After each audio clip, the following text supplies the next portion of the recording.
ज़िंदगी में एक बात जहन में रखें कि जो जो आपको अरूज मिलता जाए तो आप में इज्जो इनकसारी बढ़ती जानी चाहिए। जब आप पीक में पहुंचे, आपके प्राइम टाइम पे 12 बजे की पोजीशन पे पहुंचे, तो जो जनरेशन 12 बजे की पोजीशन पे ज़्यादा देर स्टे करना चाहती है तो उनके अंदर बुनियादी तौर पे ये बात ज़हन में रखें, नंबर 1 आप में आजिज़ी बहुत ज़्यादा बढ़ जानी चाहिए। नंबर 2, अगर कोई आपको गाली देता है तो उसको गाली का जवाब देने की ज़रूरत नहीं है। कोई तोहमत लगाता है उसके ऊपर तोहमत का जवाब देना ज़रूरी नहीं है। और आपके पास जितना अल्लाह का फजल होता है उतना ज़्यादा, उसी निस्बत से ज़्यादा अल्लाह की मखलूक में तकसीम करना शुरू कर दें, बग़ैर देखे हुए, बग़ैर सोचे हुए कि ये हाथ फैलाने वाला कौन है। मेरे बुजुर्ग है एक, तो मैं अक्सर उनसे ये लड़ाई रहती है कि वो जब लंगर तकसीम करते हैं तो वो कहते हैं कि यार ए सारे ईसाइयां दे बच्चे आ गए ने, ए सारे चंगड़ा दे बच्चे ने, रोज़ इन्हां ही लाइन लाई हुंदी है, नक वगदा इन्हां दा बुरा हाल हुंदा। ते मैं उन्हां नूं कहना, मैं ना बाबा जी ए जिन्हां च तुसीं वंड रहे हो, ये जिहड़ा अल्लाह ने तुहानूं दिता सी, अल्लाह ने देख के दिता सी कि तुहाडा नक साफ है कि नहीं साफ। अल्लाह ने तुहानूं देख के दिता सी कि क्या आप खूबसूरत है इसलिए मैं आपको रिस्क दे रहा हूँ।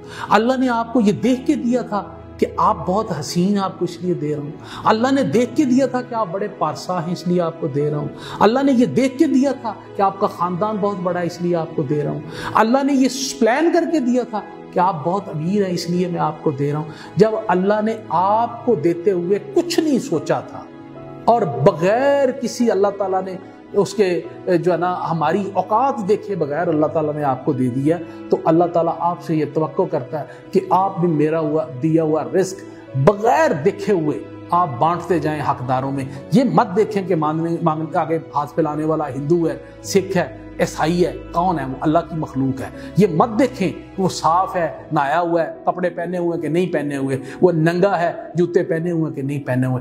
आपका काम अल्लाह की तकसीम बांटना है, अल्लाह की अवाम में से नुक्स निकालना नहीं। क्योंकि अगर अल्लाह हमें देख के देता तो शायद हमारी औकात नहीं थी कि हम 2 टाइम का रोटी भी हम 2 टाइम की रिजर्व करते, शायद उसके लिए भी हमें लाइन में लगना पड़ता और कितनी कितनी देर झोली उठा के भीख मांगनी पड़ती। अगर हमारे अमाल देखता अल्लाह ताला, अगर हमारी औकात अल्लाह ताला देखता, तो जब अल्लाह ताला ने हमें इसी तरह ही दे दिया, बेशुमार नवाज दिया, तो हम कौन होते हैं अल्लाह की मखलूक को ये सोच के देने वाले कि इसका रंग कैसा है, इसका हुलिया कैसा है, इसके कपड़े कैसे हैं, इसकी नाक बहती कि नहीं बहती, ये हिंदू है, ये मुसलमान है, ये सिख है, ये ईसाई है, ये कौन है।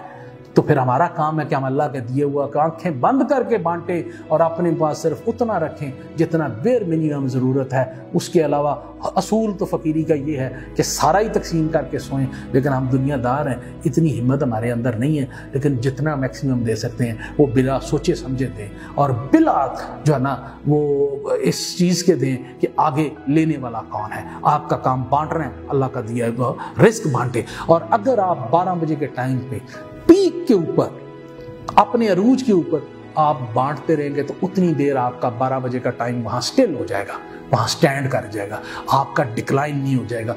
जिस दिन आपने ये सोचा कि ये रिस्क मेरी मेहनत से आया है, जिस दिन आपने सोचा ये मेरी कमाई से आया है, जिस दिन ये सोचा मेरी हिकमत अमली की वजह से आया है, जिस दिन ये सोचा ये अरूज मेरी मुशक्क़त की वजह से आया है, जिस दिन ये सोचा कि ये जो अरूज मेरे ख़ानदान को, मेरी नस्ल को या मुझे मिला है, ये मेरे हार्डवर्क, काबिलियत और तालीम की वजह से मिला है, यकीन कीजिए उसी वक्त 12:01 हो जाएगा और आप 2, 3, 4, 1 और डिक्लाइन आ जाएगा। आप सूरज के दूसरी तरफ आ जाएंगे, आप तारीकी की तरफ आ जाएंगे, आप स्याही की तरफ आ जाएंगे, आप डिक्लाइन की तरफ आ जाएंगे और आपका अरूज की जगह ग्रेजुअली जवाल शुरू हो जाएगा। And it will take more than 3 generations के जो जवाल में रहेंगी और फिर 3 जनरेशंस आपकी एफर्ट करेंगी और शायद फिर जाके दोबारा आप 12 बजे वाली पोजीशन में आए।